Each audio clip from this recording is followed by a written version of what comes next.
요즘 제가 이제 이상하게 깜빡깜빡을 자주 합니다. 지난주 목요일 날 교회 왔다가 이제 집에 들어가느라고 문을 닫고 집에 도착을 딱 했는데 열쇠가 없어요. 집 열쇠가. 그래서 집으로 이제 전화를 했더니 전화도 안 받고 두들겼더니 조금 있다 그래도 딸아이가 있어서 들어가긴 했습니다. 분명히 주머니에 열쇠를 놓고 온 것 같은데 왜 없을까? 내가 나갈 때 열쇠를 안 가져가 나갔나 생각을 해보니까 아침에 제가 제일 일찍 나가면서 문을 잠그고 제 손으로 잠그고 나갔어요. 그러니까 틀림없이 열쇠를 가지고 나간 것이죠. 그래서 가만히 생각해보니까 이거 뭐 놔두고 온 거는 교회밖에 없을 것 같다 싶어서 교회로 와봤더니 아닌 게 아니라 교회 열쇠를 그대로 두고 나간 겁니다. 그날입니다. 그날 이제 오후에 목사님들하고 좀 모임이 있어서 저녁에 식사를 하고 이제 집에 돌아왔어요. 집에 돌아왔는데 핸드폰이 없어요. 이게 도대체 어떻게 된 거야 하고 아무리 찾아봐도 핸드폰이 없어서 아들 녀석이 이제 핸드폰을 가지고 이제 전화를 해봤습니다. 제 핸드폰으로. 그랬더니 집에서 아무리 들어도 집에 소리가 없어요. 밖에 놓고 온 건데 어디다 놓고 왔을까? 나를 태우고 온 목사님 차에다 놓고 온 걸까? 하는데 조금 이따 전화를 누가 받더라고요. 여보세요 했더니 그 식당 종업원인데 핸드폰 놓고 가셨다고. 그래서 불이 나게 가서 핸드폰을 찾아오게 됐습니다. 걱정이 돼서 이런 비슷한 얘기를 했어요. 이런 얘기를 했어요. 내가 이게 참 큰일입니다. 그랬더니 그 목사님 하시는 말씀이 목사님 건망증하고 치매가 어떤 차이가 있는지 아십니까? 그러면서 하는 얘기가 내 손에 열쇠를 들고 열쇠가 어디지 하고 찾는 거는 건망증이래요. 근데 손에 열쇠를 보고 이게 뭐지 하면은 그건 치매랍니다. 그래서 저는 그냥 건망증이 좀 심해진 정도다라고 생각을 합니다. 그래서 이제 안심은 좀 됩니다만 습관을 잘 들여야 되겠다 하는 생각을 합니다. 이제 뭐 깜빡깜빡 하는데 어떡하겠습니까? 이제 습관을 잘 들여서 챙기는 것을 잘 챙겨야 되겠다 하는 생각을 하는 거죠. 그럼에도 불구하고 사람에게 기억을 잊어버리는 그러한 망각이라고 하는 것이 없다면 인생은 얼마나 힘들까 하는 생각을 합니다. 살다 보면은 정말로 힘든 그러한 때가 인생에게 있어서 몇 번은 꼭 있죠. 처음부터 끝까지 세상을 유쾌하게 살아가는 사람은 이 세상에 한 사람도 없습니다. 살다 보면 정말로 힘들고 때로는 정말 죽기보다 기억하기 싫은 어떤 그러한 순간들도 인생에 한두 번은 있을 수 있습니다. 그런데 그것을 또 잊어버리지 않는다고 한다면 얼마나 그 인생은 힘이 들겠습니까? 그래서 깜빡깜빡 하는 것이 비록 힘들기는 하나 그래도 우리가 잊을 수 있다라고 하는 것은 감사한 부분이기도 합니다. 그럼에도 불구하고 우리가 결코 잊지 말아야 될 것이 있습니다. 그것은 뭐냐면 내가 누구인가 라고 하는 것입니다. 나는 누구인가 라고 하는 사실. 나라고 하는 존재는 예수 그리스도로 말미암아 새롭게 태어난 존재입니다. 그 이전에 내가 어떠한 존재였든 간에 지금 현재 그리스도인 나라고 하는 존재는 예수 그리스도가 아니면 하나님께서 나를 붙들어 주지 않았다고 한다면 성령께서 나를 새롭게 해주지 않았다고 한다면 이 자리에 존재할 수 없는 자라고 하는 그러한 사람이라고 하는 그 사실은 우리가 평생을 들고 결단코 잊어서는 안 되는 문제입니다. 그럼에도 불구하고 세상은 자꾸 자기 안에 하나님을 잊어버리고 살아가는 그러한 모습들을 많이 보입니다. 오늘 본문 속에 나오는 이스라엘도 그 역사 속에서 자꾸 하나님을 잊어가는 그러한 모습들을 많이 보였습니다. 그렇기 때문에 하나님께서는 모세를 통해서 이 말씀을 주시면서 네가 누구인가 라고 하는 것을 분명하게 기억하고 살아라 라고 말씀하시는 것입니다. 본문 1절의 말씀입니다. 내 하나님 여호와께서 내게 기업으로 주어 차지하게 하실 땅에 내가 들어가서 거기에 거주할 때에 라고 말씀하십니다. 본문에서 가장 중요한 것은 네 하나님이라고 하는 말씀입니다. 하나님은 나의 하나님이고 나는 하나님의 것이다 라고 하는 이 사실이 가장 중요한 사실입니다. 그리고 하나님께서 말씀하시는 것은 내 하나님 여호와께서 내게 기업으로 주어 차지하게 하실 땅에 라고 말씀하고 있습니다. 이스라엘 백성이 이제 마침내 광야 생활을 마치고 가나안 땅에 들어가게 되는데 하나님께서 하시는 말씀은 네가 얻어서 네가 수고해서 네가 싸워서 얻게 되는 땅이 아니라 내 하나님 여호와께서 내게 기업으로 주어 차지하게 하실 땅이라고 말씀하고 있어요. 하나님께서 주신 땅이다 라고 하는 것을 기억하라고 하는 사실입니다. 성경에서 땅에 대한 개념은 분명합니다. 땅은 하나님의 것이다라고 하는 사실입니다. 그렇기 때문에 땅은 팔지도 말아라. 설사 팔았어도 희년이 되면 돌려줘라 라고 하는 것이 땅에 대한 개념입니다. 왜냐하면 사람은 땅을 통해서 먹고 살기 때문에 설사 힘이 들어서 땅을 팔았다고 할지라도 그 땅은 얼마간의 시간이 지나고 나면 돌려줘라. 왜냐하면 그것은 하나님의 것이니. 이 땅에 존재하는 것이 땅만의 것이겠습니까? 모든 것은 하나님의 것이다 라고 하는 것을 기억하고 살으라 라고 하는 것이죠. 그러면서 하나님께서는 내가 들어가 거기에 거주할 때에 라고 말씀을 하시면서 하나님의 소유가 된 땅에 너는 그저 들어가서 빌려서 사는 사람이다 라고 하는 것을 이야기하는 거예요. 이 땅에서 우리가 살아가면서 어떤 사람은 좀 많이 가진 사람도 있고 어떤 사람은 좀 적게 가진 사람도 있습니다. 또 어떤 경우에는 적은 것이 너무 지나쳐서 정말로 힘든 그런 상황을 겪고 있는 경우도 없지 않아 있고 또 어떤 이들은 너무 많이 가졌다 싶음에도 불구하고 더 가지려고 하는 이들도 이 땅에 존재합니다. 그러나 그 모든 것은 하나님의 것이다 라고 하는 것을 기억하는 것에서 인간의 삶이라고 하는 것이 시작된다라고 하는 것입니다. 그러면서 하나님께서 말씀하시는 것이 내 하나님 여호와께서 내게 주신 땅에서 그 토지의 모든 소산의 만물을 거둔 후에 그것을 가져다가 광주리에 담고 내 하나님 여호와께서 그 이름을 두시려고 택하신 곳으로 그것을 가지고 가서 토지 소산의 만물이라고 하는 것은 처음 난 열매를 이야기하는 거죠. 땅을 한 번도 가져본 적이 없었던 사람들이 이스라엘 사람들이었습니다. 이때까지.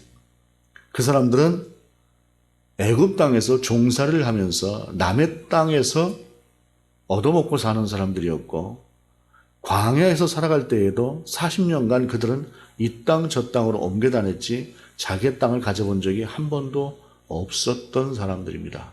그런데 이제 마침내 그 땅을 차지하게 될 때에 이제 그 땅에서 열매를 거두게 될 것입니다. 농사를 지을 것이니까.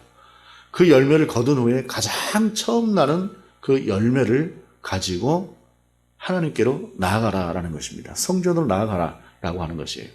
그런데 여기서 이 이야기를 본문을 보면 광주리에 담고라고 말씀하고 있어요.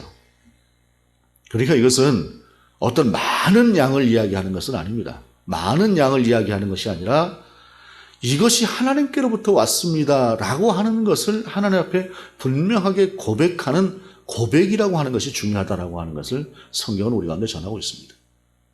토지소산의 만물을 가져다가 수레에 싣고라고 하는 말도 아니고 지게에 지고라고 하는 말도 아니고 손에 들만한 광주리에다 그것을 담고 가지고 하나님께로 나아가는 것이에요. 그리고 나서 3절에 그때의 제사장에게 나아가 그에게 이르기를 내가 오늘 당신의 하나님 여호와께 아뢰나이다. 내가 여호와께서 우리에게 주시겠다고 우리 조상들에게 맹세하신 땅에 이르렀나이다 할 것이요. 제사장은 내 손에서 그 광주리를 받아서 내 하나님 여호와의 제단 앞에 놓을 것이며.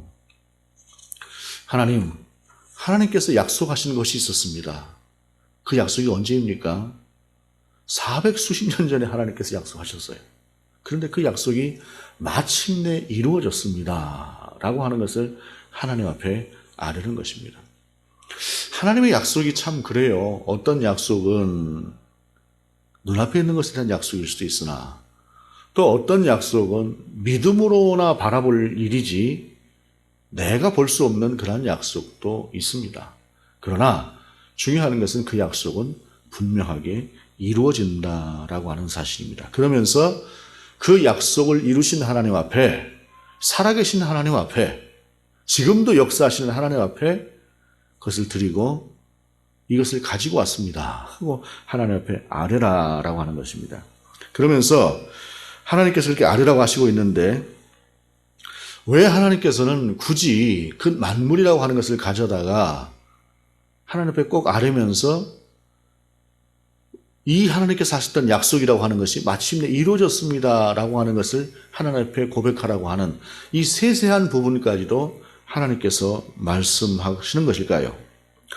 이스라엘 사람들이 가나안 땅에 들어갔을 때에 가나안 땅은 이스라엘이 한 번도 해보지 않았던 그러한 것들을 하게 되는 그러한 지역이었습니다. 즉 그 이스라엘의 조상은 원래가 목축업을 하는 사람들이었고 애굽 땅에서 살 때야 시키는 대로 또 노역을 하던 그러한 사람들이었는데 자기 땅을 가지고 자기가 농사를 해보지 않은 사람들이 마침내 자기 땅에서 농사를 하게 될 때에 여러분 농사를 하다 보면 때로는 비가 오지 않아서 애를 탈 때도 있고 햇볕이 적어서 애를 태울 때도 있고 바람이 세게 불어서 농사가 넘어지는 때도 있을 수 있습니다. 그런데 여러분 이제 비가 오지 않는다고 한번 가정을 해보십시다. 비라고 하는 것이 오지 않는다고 가정을 할 때에 곡식은 말라갑니다. 하나님 비를 내려주세요 라고 기도하는데 하나님께서 우리의 기도를 들으실 때에 정말로 우리는 필요해서 하나님의 기도를 드리는데 하나님께서 즉각 그래 비가 필요해? 하고 비를 즉각 내려주시면 얼마나 좋겠습니까마는 즉각 비가 내리지 않는 경우도 있고 실제로 곡식이 타들어가는 것처럼 상황이라고 하는 것이 점점 안 좋아져서 이러다 큰일 나겠다 싶은 그런 지경에까지 이르는 때가 살다 보면 있지 않습니까? 그런 때에 옆에서 누군가가 속삭이는 겁니다. 야, 네가 몰라서 그러는데 농사를 지으려면은 다른 신을 좀 섬겨야 돼. 비를 내리게 하는 신이 따로 있어. 햇빛을 주는 신이 따로 있어. 그러니까 그 신에게 한번 빌어봐. 처음부터 그러겠습니까? 처음에는 하나님께만 기도를 하지요. 그런데 시간이 가도 하나님이 응답을 하지 않는단 말이죠. 그러니까 그럼 다른 신에게 한번 빌어볼까? 다른 신에게 빌어요. 그런데 다른 신에게 비는 그때 하필이면 비가 와요. 그러면 사람은 어리석게도 이거 다른 신에게 빌었더니 비가 오는구나 생각을 하는 거예요. 그 전까지 열심히 하나님 앞에서 기도해서 이제 하나님께서 이제 비를 이제 막 내려주시려고 하는 때 다른 신에게 가서 빌어서 비는 그곳에 내린 걸로 사람이 착각을 하는 경우들이 없지 않다라고 하는 사실입니다. 그렇기 때문에 하나님께서는 이 모든 것들이 하나님께로부터 온 것이다라고 하는 것을 분명하게 고백하라라고 하는 것을 이야기하는 것입니다. 여러분, 우리의 생각으로 볼 때에 하나님께서 모든 것이 왔지라고 생각할 수 있으나 현장에서 농사를 짓는 그러한 사람들 그리고 그 상황 가운데서 순간순간 어려움을 겪게 되는 그러한 이스라엘 사람들의 입장에서는 하나님만 바라보던 시선이 다른 곳을 향할 수 있다라고 하는 것을 우리는 이스라엘의 역사를 통해서 보고 있습니다. 그렇기 때문에 하나님께서는 추수를 하는 그때에 바알도 아니고 아세라도 아니고 이 추수를 하게 하시는 분은 오직 하나님이다라고 하는 사실을 하나님께 와서 먼저 고백을 하라라고 하는 것이 하나님께서 굳이 그 한 광주리에 담아오는 첫 만물을 원하시는 그러한 이유다라고 하는 사실입니다. 어찌 보게 되면 살아가면서 우리의 신앙생활에 있어서 또한 우리가 신앙 고백하는 그 고백의 내용에 있어서 굳이 이래야 되나 라고 하는 생각이 드는 것들이 있을 수도 있습니다. 그러나 우리는 합리적인 것을 떠나서 먼저 하나님께 대한 믿음으로 반응하는 것, 그것이 바로 그리스도인의 삶이다라고 하는 것입니다. 그러면서 이것은 이례적인 것이 아니라 언제나 첫 만물을 가지고 오는 때 이스라엘 백성은 이것을 하나님 앞에 고백하라라고 했던 것이 오늘 본문의 말씀이다라고 하는 사실입니다. 그러면서 하나님께서는 5절 이하에 너는 또 네 하나님 여호와 앞에 아뢰기를 내 조상은 방랑하는 아람 사람으로서 애굽에 내려가 거기에서 소수로 거류하였더니 거기에서 크고 강하고 번성한 민족이 되었는데 애굽 사람이 우리를 학대하며 우리를 괴롭히며 우리에게 중노동을 시키므로 우리가 우리 조상의 하나님 여호와께 부르짖었더니 여호와께서 우리 음성을 들으시고 우리의 고통과 신고와 압제를 보시고 여호와께서 강한 손과 편팔과 큰 위엄과 이적과 기사로 우리를 애굽에서 인도하여 내시고 이곳으로 인도하사 이 땅 곧 젖과 꿀이 흐르는 땅을 주셨나이다 라고 말씀하고 있습니다. 짧은 구절이지만 이 구절 안에는 400수십 년간의 역사가 그대로 담겨져 있습니다. 이스라엘은 원래 조상이 방랑하는 아람 사람이었다라고 하는 것입니다. 아람 족속으로 그들은 어떤 땅을 가지고 있는 것이 아니라 아브라함을 통해서 갈 바를 알지 못하나 부르시는 하나님의 부르심을 따라서 오직 하나님만 보고 나왔던 그런 사람들이었습니다.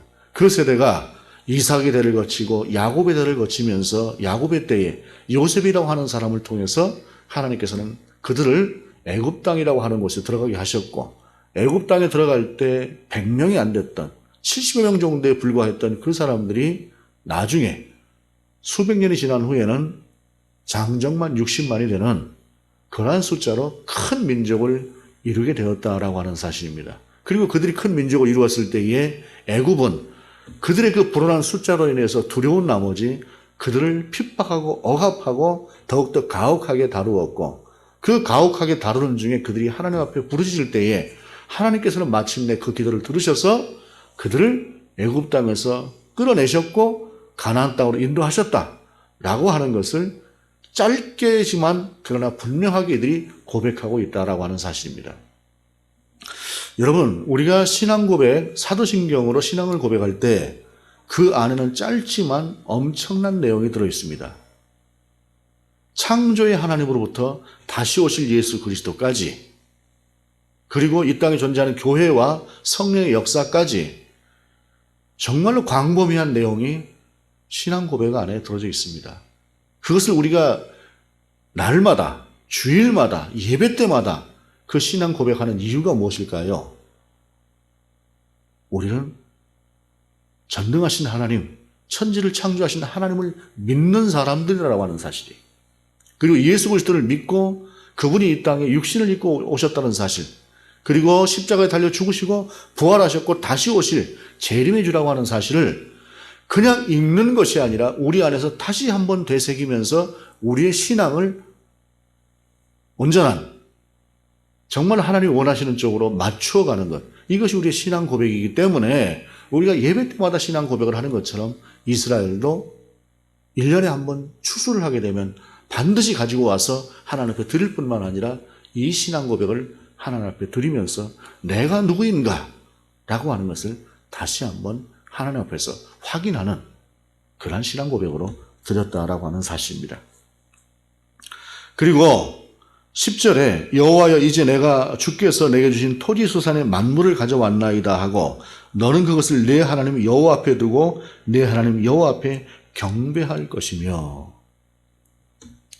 하나님 앞에 먼저 작은 것이지만 이것이 분명히 하나님으로부터 온 것입니다라고 하는 그 만물을 먼저 하나님 앞에 드리고 그 다음에 우리들이 어떻게 존재했는가라고 하는 그 존재의 근원에 대한 것부터 하나님 앞에 아뢰며 그것을 감사로 하나님 앞에 드린 후에 그리고 비로소 하나님 앞에 경배, 즉 예배를 드릴 수가 있었다라고 하는 사실입니다. 그리고 이것은 우리가 하나님 앞에 드리는 예배의 중요한 핵심 내용이기도 합니다. 그것은 하나님 앞에 먼저 드림과 또한 감사와 그리고 신앙 고백으로 하나님 앞에서 예배를 드리는 것, 그것이 함께하는 것이 예배다라고 하는 것입니다. 그러면서 본문은 또한 이렇게 이야기를 해요. 11절에 내 하나님 여호와께서 너와 내 집에 주신 복으로 말미암아 너는 레위인과 너희 가운데 거류하는 객과 함께 즐거워할지니라 라고 말씀하고 있습니다. 여러분, 하나님께서 만물을 가지고 와서 하나님 앞에 드리라라고 하는 것은 소유권이 하나님께 있다라고 하는 것을 인정하는 것이라고 한다면 그 소유권을 인정하는 것이 하나님 앞에 경배하고 예물을 드리는 것으로만 끝나는 것이 아니라 내가 가진 것이 나만의 것이 아니다라고 하는 사실을 우리가 다시 한번 새기면서 어찌 보게 되면 함께 나누어야 될 만한 그러한 사람들을 돌아보라는 것입니다. 레위인이 그 안에 있고 그들 안에 거류하는 나그네가 그들 가운데 있었습니다. 그들은 아무것도 없는 사람들이었고 나의 도움이 필요한 사람이었기 때문에 그것을 그들과 함께 나누라라고 하는 것이 하나님의 뜻이었다라고 하는 사실입니다. 우리가 때로는 도움을 받아야 되는 그러한 삶을 사는 때도 있습니다. 도움을 받는다고 우리가 비굴해질 필요는 없을 것입니다. 그러나 또한 내가 어느 순간인가 이제는 도움을 줄 수 있는 그러한 상태에 이를 수도 있습니다. 마땅히 나눠야 될 것입니다. 그러나 그 나누는 것이라고 하는 것이 마땅히 나누는 것이지 하나님의 것이기에 그것을 가지고 나를 세운다라거나 하는 것은 아니다라고 하는 사실이죠. 세워드린다면 우리는 온전히 하나님께만 영광을 올려드리는 그러한 삶을 살아야 될 것입니다. 특별히 이 오늘 본문의 말씀은 두 가지 측면에서 바라볼 필요가 있습니다. 그것은 먼저는 가나안 땅을 앞두고 직접 모세의 설교를 듣고 있었던 이스라엘 사람들의 입장에서 너희는 그와 같이 하라 라고 하는 말씀이었다고 한다면 이 말씀이 문서로 되고 성경이 되어서 사람들에게 전해진 때에는 어떤 때였을까요? 그들이 어찌 보게 되면 여전히 하나님의 뜻 안에서 이대로 사는 삶을 살았다고 한다면 어쩌면 그들 가운데 굳이 이런 문서가 이런 성경의 말씀이 필요 없었을 수도 있을 것입니다. 그런 사람이라고 하는 것은 특별히 이스라엘의 역사는 어느 순간인가 그들은 하나님을 떠나기 시작했고 그들은 하나님 앞에서 우리가 하나님을 떠났습니까? 라고 항변하는 그러한 삶 가운데 놓여졌습니다. 왜냐하면 한 손에는 여호와 하나님 또 한 손에는 다른 이방신들 우리는 다 필요해 라고 하는 그러한 잘못된 생각을 하고 있었다라고 하는 사실이죠. 그런데 하나님께서는 분명히 말씀하십니다. 내게 이 수확을 준 것도 나고 지금 너라고 하는 존재가 지금 이 자리에 있게 된 것도 나라 하는 사실, 그 사실을 잊지 말라는 것입니다. 여러분, 우리가 하나님도 믿고 우상도 믿는다라고 하는 것은 하나님을 믿지 않는 것입니다. 하나님을 믿는다는 것은 하나님만 믿는다라고 하는 것을 말하는 것입니다. 하나님께서는 그것을 분명히 하라라고 말씀을 하셨던 것입니다.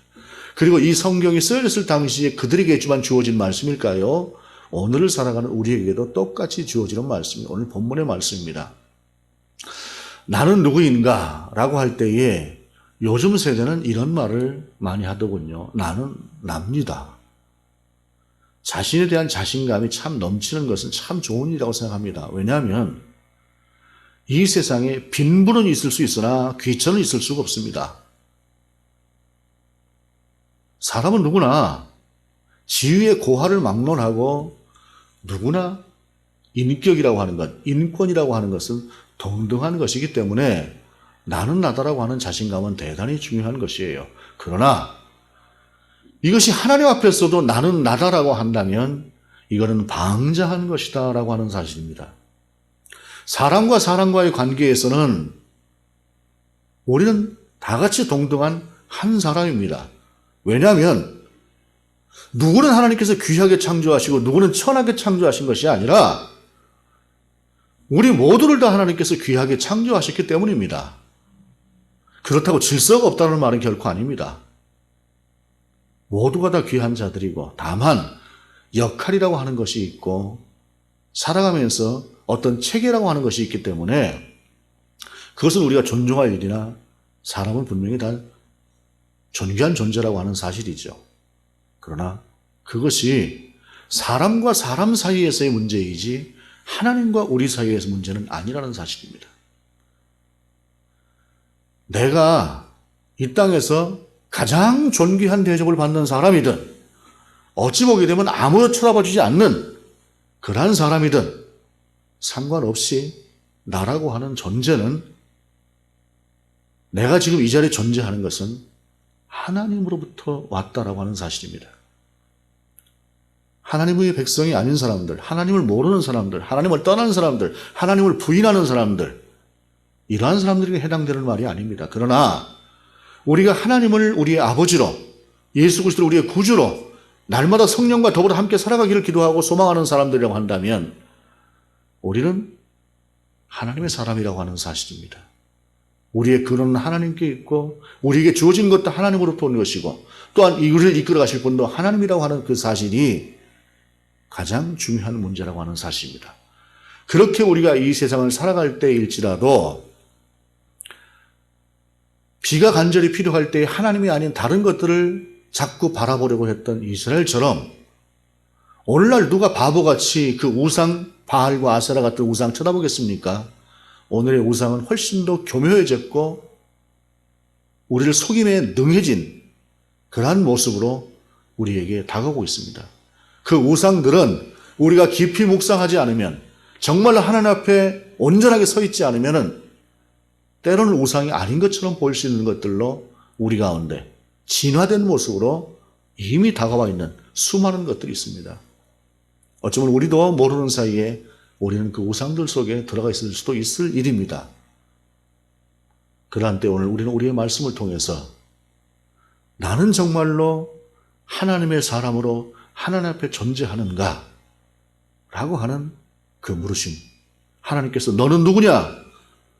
라고 물으시는 그 물으심 앞에서 저는 하나님의 것입니다. 저의 모든 것은 하나님으로부터 왔고 저는 하나님만을 따라가는 사람입니다. 그리고 혹시라도 제게 바알과 아세라와도 같은 변형되고 교묘하게 나를 속이는 어떤 우상들이 와 있다고 한다면 하나님 제게 지혜를 주셔서 그것을 버리기를 원합니다. 오직 하나님만 따라가기를 원합니다. 라고 하는 그러한 고백과 결단이라고 하는 것이 이 말씀을 통해서 우리 가운데 주어져야 할 일입니다. 하나님은 우리 하나님이고 우리는 하나님의 것이기 때문입니다. 나를 지으신 이가 하나님, 나를 부르신 이가 하나님. 조금 전에 우리가 드렸던 찬양. 어떤 형태로든 우리는 어떠한 고백을 하든 우리는 우리가 하나님의 사람이라고 하는 그 고백을 하나님 앞에서 들을 수 있어야 할 것입니다. 그리고 그 고백이 온전한 고백이 되기 위해서는 잠잠하게 나를 살피지 않으면 우리는 우리도 모르는 사이에 변형된 우상들로 인해서 영향을 받고 있는 그러한 삶을 살 수 있는 사람들이다라고 하는 사실입니다. 정말로 하나님 앞에서 다시 한번 내가 누구냐? 나는 누구인가? 라고 하는 그런 질문을 해볼 수 있는 저와 여러분이 될 수 있기를 원합니다. 기도하시겠습니다. 하나님, 나는 누구인가요? 나는 정말 하나님만 바라보고 하나님의 백성으로 살아가는 사람인가요? 돌아보게 하시고 깨닫게 하시고 오직 하나님의 사람으로만 살아가는 우리가 되게 하시옵소서. 주 예수 그리스도 이름으로 기도드립니다. 아멘.